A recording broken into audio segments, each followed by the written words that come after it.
कि इस राज्य के पास पैसा है, मगर इस राज्य में हमारे एडमिनिस्ट्रेटिव के पास खर्च करने का ना प्लान है ना इम्प्लीमेंटेशन के लिए ताकत। तो जो 60% पहले तो सरकार का चिंता होना चाहिए, जो आरक्षित पद हैं उसमें हम लोग अपने लोगों को कैसे अकोमोडेट। 60-40 ही चलता, 40% ओपन फॉर ऑल नहीं बता रहे, वो बोल रहे मेरिट के आधार पे।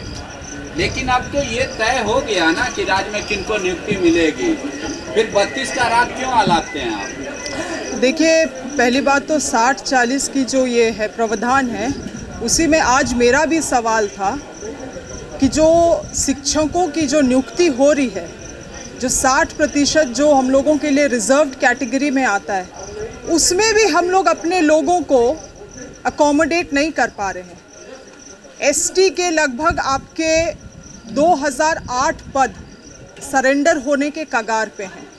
एससी के आपके लगभग 940 पद सरेंडर होने के कगार पे हैं। विशेष रूप से ऐसे विषयों में संस्कृत, अंग्रेजी, मैथ्स, इकोनॉमिक्स, साइंस के लिए। तो जो 60% पहले तो सरकार का चिंता होना चाहिए, जो आरक्षित पद हैं उसमें हम लोग अपने लोगों को कैसे अकोमोडेट कर पाए, क्योंकि अगर कल ये पद सरेंडर हो जाते हैं तो जो आरक्षित, जो उनका अधिकार है, जो उनका हक है, वो तक सरकार इनको नहीं दिला पाएगी।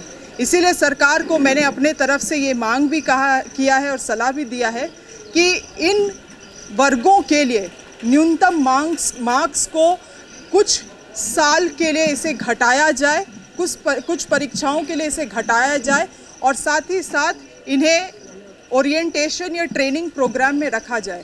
आज हम लोग बात करते हैं 100% आरक्षण का, आज बात करते हैं 90% आरक्षण का, मगर जो अधिकार हमें संवैधानिक रूप से मिला है उसमें भी तो हम लोग अपने लोगों को नहीं अकोमोडेट कर पा रहे हैं। इसके लिए सरकार क्या कर रही है, आज सबसे बड़ा मुद्दा ये है। बजट पे जो आपने अंदर अपना बात रखा, वो एक बार फिर से आप रखिए कि क्या आप कहना चाह रहे थे। देखिए, बजट का मेरा जो आज भाषण था वो लगभग 15 मिनट का था, मगर मुख्य रूप से मेरा यही कंसर्न है कि आज जब पूरे देश भर का अर्थव्यवस्था इतना खराब है, आज जिस तरह से रही अमीरी में और गरीबी में इतना बड़ा खाई है, उस खाई में आप गिरेंगे तो आप उभर नहीं पाइएगा, इतना बड़ा खाई है। और फॉक्सकॉन के जो रिपोर्ट आया है उसमें भी ये लिखा हुआ है कि 87% जो राष्ट्र का संपत्ति है वो मात्र 10% शेष लोग के हाथों में है। इसका मतलब rich is growing richer, poor is growing poorer. आज inflation rate, food inflation rate इतना हाई है कि आपका टमाटर का दाम 120 रुपया, जो पेट्रोल डीजल का दाम को भी पार कर गया है। गरीब के थाल में आज क्या है, ये बड़ा सवाल है। जो ऐसे हालात में अगर झारखंड जैसा राज्य अपने लिए हेल्दी फाइनेंशियल मैकेनिज्म नहीं डेवलप करेगा तो आने वाले समय में हम लोगों को जीएसटी जैसे पॉलिसीज़ का भार यहाँ इस राज्य में भी देखने को मिलेगा। एक तरीके से सटल तरीके से दिख ही रहा है और ये भार आगे बढ़ते जाएगा। इसके लिए हम लोग का क्या तैयारी है वो मायने रखता है और वो बहुत महत्वपूर्ण है। राज्य सरकार ने कार्यपालिकाओं का जो जवाबदेही, वित्तीय जवाबदेही होती है विधानमंडल के लिए, विधायकों के लिए, उसके लिए कई सारी समितियां बनाई हैं, संवैधानिक समितियां, एस्टिमेट कमेटी हुआ, पब्लिक अकाउंट कमेटी हुआ, अन्य कमेटी। मगर आज ये कमेटी एक तरीके से डिफंक्ट पड़े हुए हैं। इसके सदस्य आते हैं, नहीं आते हैं, ये समिति कोई रिपोर्ट देती है, नहीं देती है। और इसी को मैं कहना चाह रही थी कि ये कितना गंभीर मामला है कि 2001 से लेकर 2019 तक लगभग 4000 करोड़ रुपया, कैग रिपोर्ट के अनुसार 4000 करोड़ रुपया आज भी विधानमंडल से नियमितीकरण नहीं हो पाया है, रेगुलराइज नहीं हो पाया है। तो जब हम बात करते हैं कि हमारे पास फाइनेंसेस नहीं है, बजट नहीं है, सच्चाई ये है कि इस राज्य के पास पैसा है, मगर इस राज्य में हमारे एडमिनिस्ट्रेटिव के पास खर्च करने का ना प्लान है ना इम्प्लीमेंटेशन के लिए ताकत है। शिल्पी जी, मेरा सवाल है सबके लिए, सुन लीजिएगा। आप बोल रहे हैं 60-40 में भी 60% मिल नहीं पा रहा है। आप कह रहे हैं ऐसा हमारे पास सरकार कह रही है कि पैसा नहीं है, लेकिन पैसा है सरकार के पास, खर्च करने का तरीका नहीं है।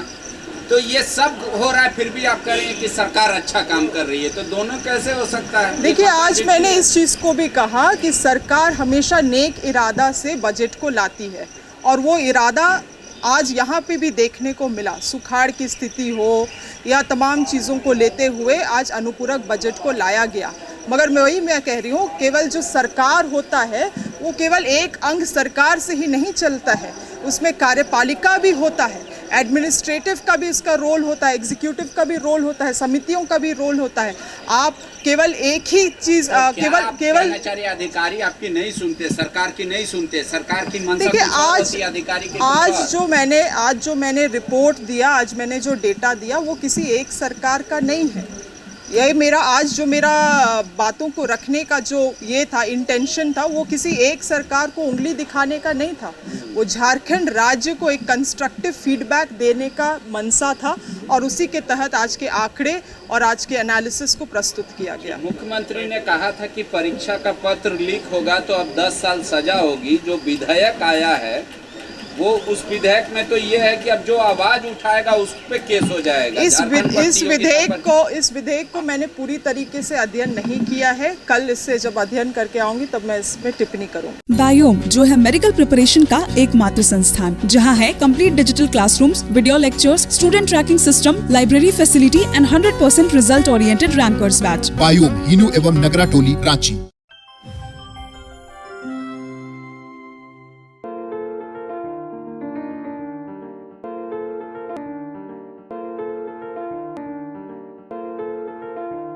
TheFollowUp.in.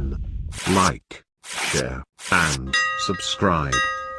www.thefollowup.in